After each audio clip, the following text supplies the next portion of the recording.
Si en termes de quantité, mes lectures en ce moment sont quelque peu pauvres, en termes de qualité, c'est banger.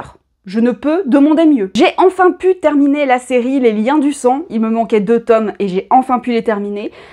Et que vous dire de plus à part que cette série est banger. Si vous n'êtes pas trop trigger sur tout ce qui est manipulation familiale, tout ce qui est un peu maltraitance familiale, psychologique, surtout j'entends, lisez cette série, parce que vraiment, elle est excellente et très juste au niveau des relations familiales, justement, des secrets de famille, de tout ce qui peut faire qu'une famille est dysfonctionnelle, on va dire. Et c'est en vous parlant des liens du sang que je me rends compte que le roman graphique dont je vais vous parler réunit l'ensemble de mes coups de cœur de cette année pour l'instant.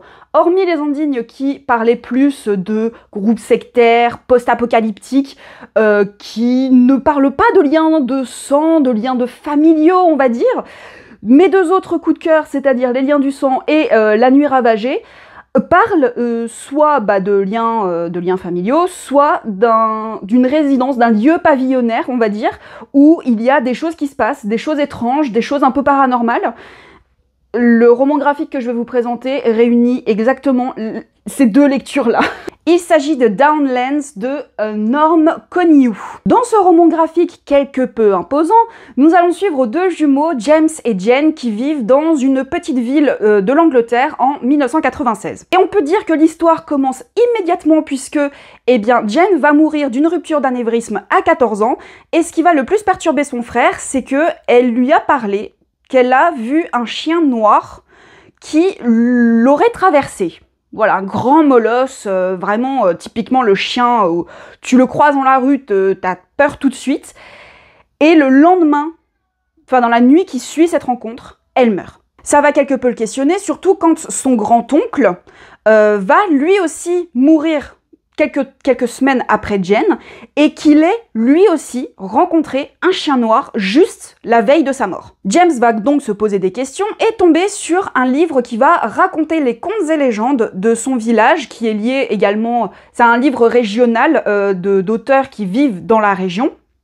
Et il y a notamment une de ses voisines, Madame Walker, qui a écrit un chapitre, notamment celui sur le grand chien noir, et il va vouloir se renseigner, aller la voir, même si elle a un peu la réputation de sorcière, donc d'habitude on va pas trop la voir, cette vieille dame. Et c'est là qu'elle va lui apprendre qu'il n'y a pas que cette légende un peu étrange sur un chien noir qui existe en Angleterre, mais que surtout leur rue raconte énormément d'histoires si on prend le temps d'écouter et le temps de se renseigner. Ce livre, je l'ai vu en librairie et je ne me suis pas trop attardée dessus en me disant bon j'aurai l'occasion de l'emprunter à la bibliothèque, et j'étais un peu attirée par la couverture, donc qui est très jolie, mais ce qui est un peu surprenant pour moi, c'est que ce genre de graphisme, habituellement, je n'aime pas trop, parce que ça me donne l'impression que les personnages sont vraiment très pantins. Je vais vous montrer, ça me fait un peu penser à Angela Anaconda, pour ceux qui ont la ref, sans le côté flippant du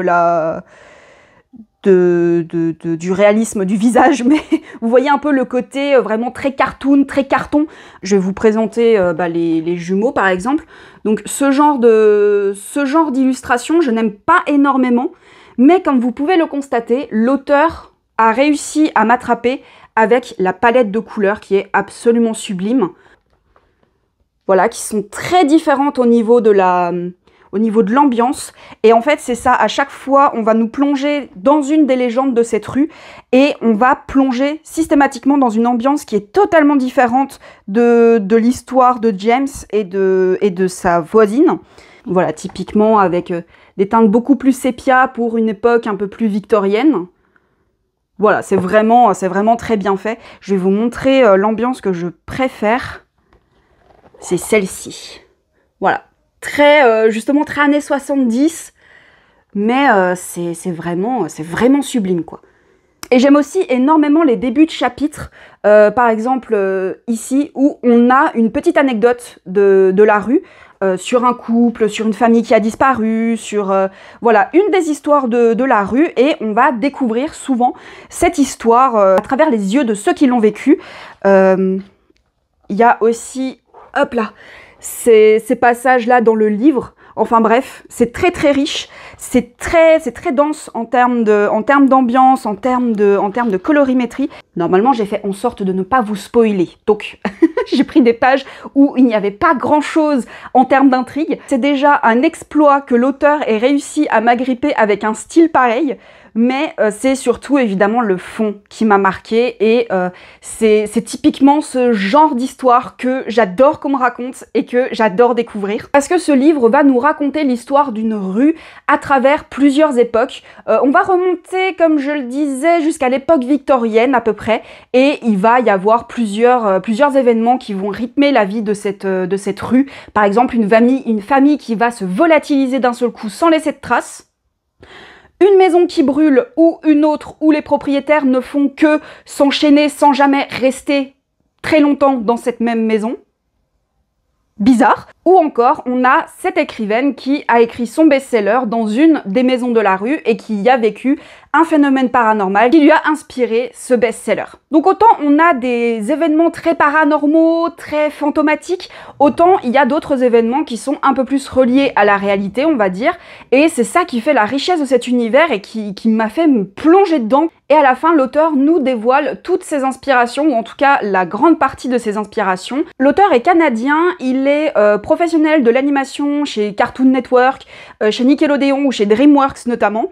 Et il a déménagé au Royaume-Uni et c'est en découvrant les légendes locales qu'il a eu l'inspiration pour Downlands. Donc comme dit, notamment, il s'est inspiré de cette légende du chien des enfers, donc un grand molosse noir qui, quand on croise son chemin, est souvent signe de mort. Il y a cette même inspiration chez le chien de Baskerville, notamment.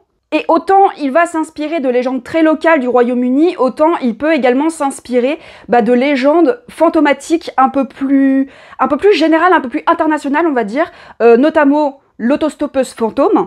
Il y en a une dans ce livre et c'est ça qui donne vraiment une grande richesse à cette histoire et à cette rue qui finalement a vécu 1000 vies. On a l'impression qu'il y a eu 1000 personnes qui y ont vécu et c'est un peu ce qui se passe dans une rue en règle générale, c'est qu'il y a rarement qu'une seule famille qui y habite et il y a énormément d'histoires qui peuvent être racontées à travers ceux qui ont habité dans cette rue. On a également les histoires des freak shows, ces cirques où il y avait des personnes avec des handicaps ou des particularités physiques qui partaient sur les routes et où les gens payaient pour voir par exemple une femme à barbe ou des momies notamment. C'est là où... Oula Je vous disais que j'allais avoir du mal à le tenir à une main. C'est notamment l'histoire d'une momie qui va être décrite dans cette histoire, ou encore des phénomènes paranormaux un peu plus flippants, comme quand on entend un bébé pleurer.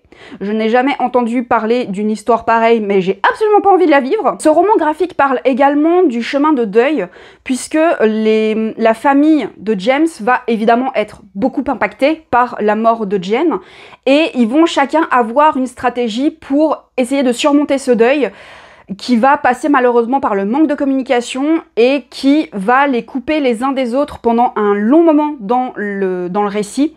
Et James, en enquêtant justement sur ce chien noir et sur toutes les légendes qui peuplent la rue, c'est là aussi une tentative de comprendre la mort pour essayer d'accepter la mort de sa jumelle. Et c'est raconté avec tellement de mélancolie, tellement de nostalgie, qu'on ne peut pas ne pas être touché en fait par cette histoire et par ce récit d'initiation, je dirais presque, de James, qui va apprendre à vivre sans sa sœur, qui va découvrir qu'il peut découvrir des choses sans elle, même si c'est très difficile, et qui peut lier des relations quand même avec d'autres personnes que les membres de sa famille ou ses amis qu'il a déjà.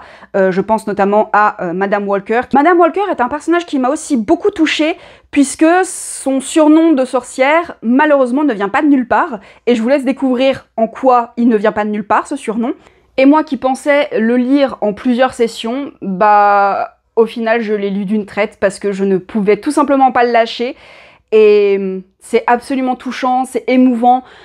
Je vous recommande vivement cette bande dessinée parce qu'elle est absolument incroyable. Voilà. Je ne sais quoi vous dire puisque je pense vous avoir déjà tout dit.